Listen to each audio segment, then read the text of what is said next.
Baseball, published by Sabec. It's time to go back to the eShop dumpster, where I find a cheap game and see if it's worth the small price I paid for it. And this time, I think I might have found a doozy. I said the publisher in the beginning because the title of this game is actually just Baseball. But that title is so generic, you might think I'm talking about NES Baseball. This is the first console game in 42 years that is so confident of its stature as the definitive baseball game that it's just going to call itself Baseball, as this is the one everyone needs to measure up to. If you don't know the publisher Sabec, they make cheap kinds of games. They usually just have 1 or 2 word titles. I've actually reviewed a few of them. For example, Night Vision, which uses the IR camera in your Joy-Con to let you see in the dark for about half a meter. It was clever, but pointless. Or how about Spy Alarm, where it uses the IR camera in your Joy-Con again to tell if someone is coming into your room. It works, but in a very limited fashion. But the most infamous game they put out is a remake of the Popeye arcade game, which was a cluster of problems, and one of the worst games I've ever played. It was so bad it was pulled from the eShop, or there was rights issues, who knows. So that's the baseline on how good this publisher is in making games. And this game actually came out last month, so they have a few years of making titles for the Switch under their belt. Now you might be wondering, why hasn't he shown us any footage or talked about the game we came to see? I need to get you into the mindset of what you're about to experience, and how little care they actually put into this. And honestly, I really hated this title, and I wanted to avoid talking about it as long as possible. I guess let's get into it. Baseball, published by Sabec. At first glance, it looks okay, but the second you start playing it, the problems become clear. The player always plays as the blue team, and there is no 2-player option. Also, don't even think about trying to pause this game with the plus button, or it'll go back to the title screen, and you're going to have to start all over again. There are 3 difficulty options: easy, normal, and hard. You can only play a 3-inning game, and thank goodness for that. Now I'm going to break it down by batter, pitcher, fielder, and crowds, because they each have their own issue.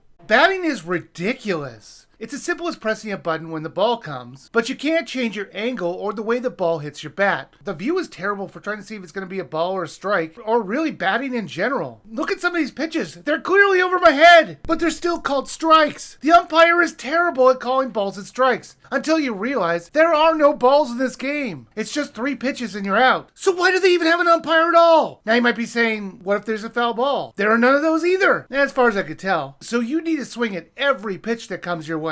Now, if you lose track of what the count is on strikes, you're out of luck, because the creators didn't even bother to put in a simple strike counter. Worse yet, the scoreboard they do give you, it feels like a temporary placeholder and just never changed it. It has innings, runs, and outs, but everything it has, it does so oddly. It has bad spacing if the number goes too high, like they never tested it past a single digit. You would think the outs would reset at the end of each inning, but they keep doing a running count for some reason. So the game is about getting 9 outs each, which was very odd for it being the definitive game about baseball, which has no balls or proper scoreboard. Worse yet, I ran into a glitch that gave the computer an out before the inning even started. Take a look.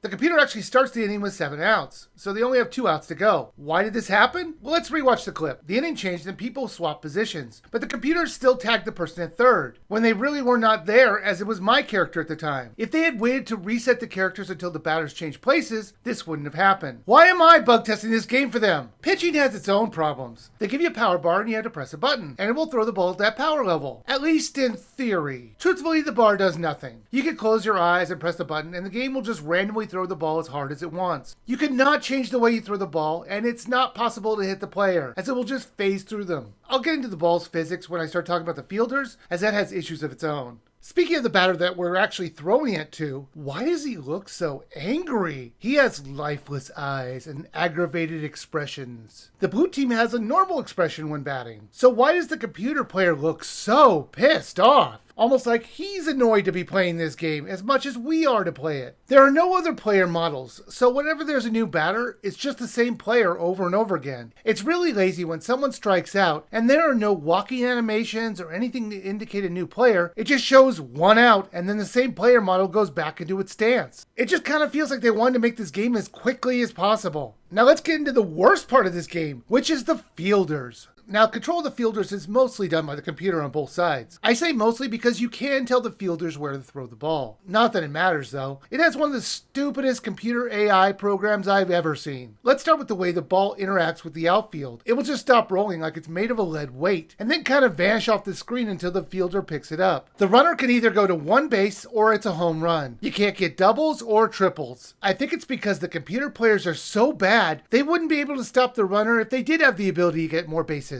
Or it could be that the animations for the characters running the bases are so ridiculously slow, because there's no way they could get to a second base before the fielder gets the ball. You could throw it to a base the person is going to, and the person on the base will just stand there and just let them take it, even if they have the ball in their hand and just right next to them. To tag someone out on the base, they have to do their turning around animation and then tag them. And they're so lethargic to do it. Even when there's a pop fly and the person catches it, the batter is often not out. I'm guessing the fielder missed it, or something else, as there were plenty of times where the outfielder got the ball and I should have been out, but no out was registered. The outfielder just threw the ball like they picked it up. The only times it really registered a pop fly catch is when the outfielder had a good amount of time to get into position. If they were moving, it hardly ever counted as an out. Now, when your player hits the ball, the crowd wakes up.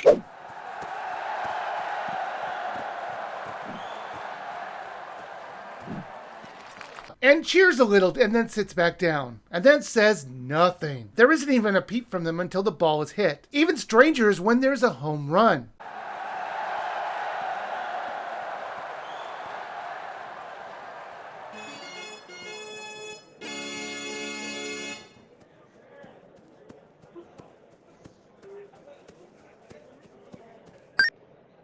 It's just a few seconds of cheering when the ball goes out of the stadium, and then mostly just silent murmuring while you're waiting for them to get to home base. Why wouldn't you keep the crowd cheering all the way? I'm going to answer my own question, because they only had one crowd cheering sound effect, and they didn't want to loop it. If you noticed, it's the same one for the base hit as it is for the home run. Now, an in-universe answer for that is maybe it's possible that the crowd is not a fan of either team. You can see in the background they're all wearing gray and black. Why wouldn't you want to have a mixture of red and blue so it looks like people actually want to come to this game and root on their teams? To have everyone wear dark colors makes it seem like it's more of a statement to the team saying, "F you, we don't support either of you."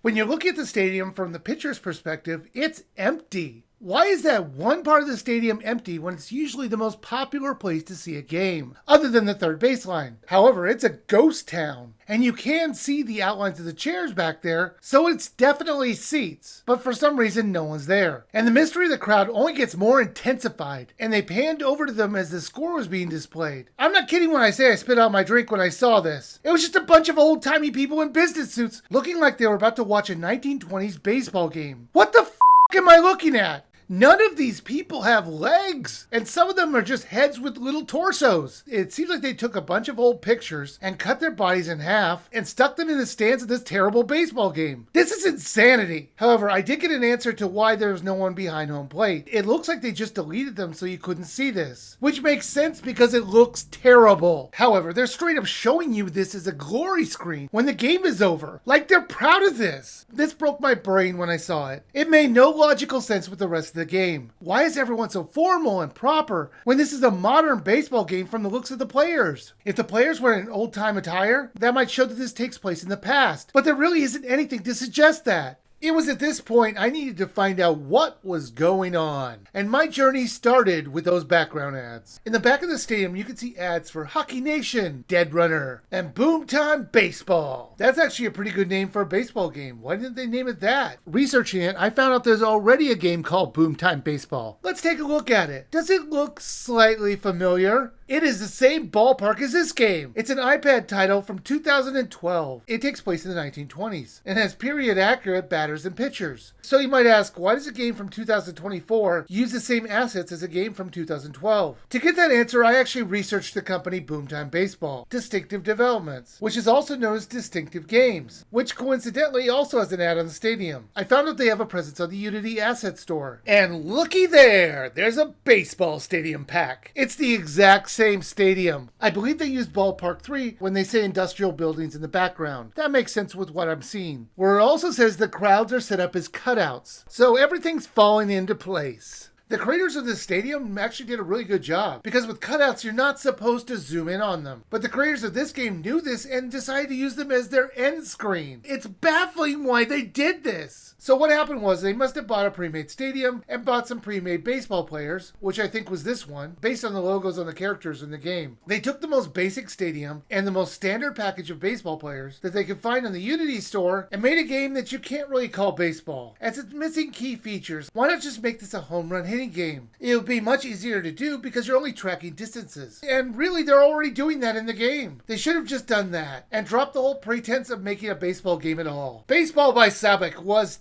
terrible. There wasn't anything fun about it. The graphics were bland, and the sound except when you hit the ball was non-existent. Now, the best thing I'm going to say about it was that the controls work. When you press a button, the ball moves, or it swings a bat. But overall, everything was so basic and dull to play. Now, this is normally $9.99. I picked it up for $1.99. And even if it was free, it's not worth it. If you're looking for a fun, inexpensive baseball game, I would try WBSC eBaseball Power Pros. It's only 99 cents and it's at least worth triple that. However, for this game, please don't buy this.